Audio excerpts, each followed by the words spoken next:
வணக்கம் நண்பர்களே. நம்ம சேனலில் தெனாலிராமனோட கதைகளை தொடர்ந்து கேட்டுட்டு வரோம்.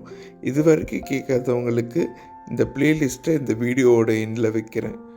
சரி, வாங்க கதைக்குள்ளே போகலாம். ஒரு நாள் தெனாலிராமனும் கிருஷ்ணதேவராயரும் மாறுவேடத்தில் நகர்வலம் போயிட்டு இருந்தாங்க. அப்போது பொதுக்கிணத்துக்கு பக்கத்தில் ஒரே கூட்டமாக இருந்துச்சுன்னு அரசரும் தெனாலிராமனும் என்னென்னு போய் விசாரித்தாங்க.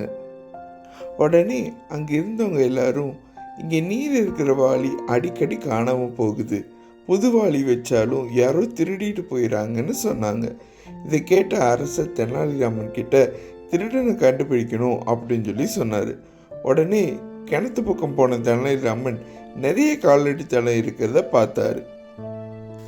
உடனே தெனாலிராமன், அரசே, இந்த காலடி தடத்தில் ஒரு காலடி தடம் மட்டும் வேகமாக வந்துட்டு போன மாதிரி தெரியுது, அதனால் இந்த காலடி தடம் திருடனோடு தான் இருக்கலாம் அப்படின்னு சொல்லி சொன்னார்.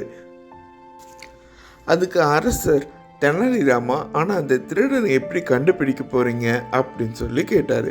அதுக்கு தெனாலிராமன், அரசே, நம்ம அரண்மனைக்கு பக்கத்தில் செருப்பு தைக்கிறவரை கூட்டிகிட்டு இந்த காலடி தளத்துக்கு ஏற்ற மாதிரி செருப்பை செய்ய சொல்லலாம்.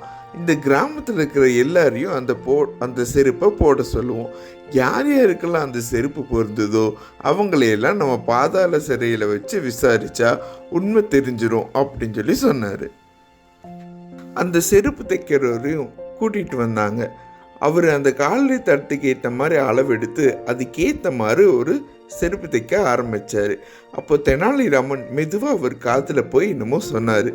அதுக்கப்புறமா அவர் ஒரு செருப்பு செஞ்சு முடித்தார். உடனே அரசர் ஒவ்வொருத்தராக இந்த செருப்பை போட்டு பாருங்க அப்படின்னு சொல்லி சொன்னார். அதுக்கு தெனாலிராமன், அரசே, இந்த செருப்பு நல்லவங்க காலுக்கு கூட பொருந்தலாம், அதனால் அவங்களோட பேர் கெட்டக்கூடாது, அதனால் இந்த சோதனையை நம்ம தனி ஒரு அறையில் வச்சு பண்ணலாம் அப்படின்னு சொல்லி சொன்னார்.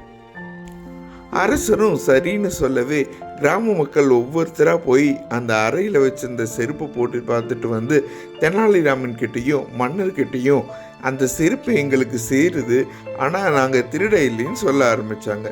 கிட்டத்தட்ட எல்லாத்துக்கும் அந்த செருப்பு பொருந்துச்சு. உடனே அரசருக்கும் ஒரு சின்னதாக ஒரு சந்தேகம் வந்துச்சு. அப்போ தான் ஒரு ஆள் அரசே, அந்த செருப்பு எனக்கு சேரலை, ஆனால் நான் திருட இல்லை அப்படின்னு சொல்லி சொன்னான். உடனே தெனாலிராமன் அவனை சிறைபிடிக்க சொன்னார். இதை பார்த்த எல்லாருக்கும் ஆச்சரியமாகவும் வியப்பாகவும் இருந்துச்சு. செருப்பு சரியாக பொருந்துச்சுன்னு சொன்ன எங்கள் எல்லாத்தையும் விட்டுட்டு பொருந்தலைன்னு சொன்ன திருடன் எப்படி கண்டுபிடிச்சிங்க அப்படின்னு சொல்லி தெனாலிராமன் கிட்ட கேட்டாங்க. அப்போதான் தெனாலிராமன், நான் உங்ககிட்ட காட்டின காலடி தடத்துக்கும் திருடனுக்கும் எந்த சம்மந்தமும் இல்லை, ஆனால் செருப்பு தைக்கிற அளவு எடுக்கும்போது எல்லா மனிதனுக்கும் பொருந்துகிற மாதிரி பெரிய செருப்பாக தைக்க சொல்லி ரகசியமாக சொன்னேன். அதனால தான் எல்லாருக்கும் அந்த செருப்பு பொருந்துச்சு. ஆனால் சின்ன கால்தடோடைய அந்த திருடன் தனக்கு பொருந்தலைன்னு சொன்னான், அதனால தான் அவன் தான் திருடன்னு கண்டுபிடிச்சேன்னு சொன்னார். அதை கேட்டு அரசர் மட்டும் இல்லாமல் அங்கிருந்த எல்லாரும் ஆச்சரியப்பட்டு போனாங்க. தெனாலிராமனோட இந்த அறிவுத்திறனை எல்லாரும் பாராட்டினாங்க. இப்படி தான் அந்த திருடனை தெனாலிராமன் கண்டுபிடிச்சார். சரி நண்பர்களே, இதோடு இந்த கதை முடிஞ்சிச்சு.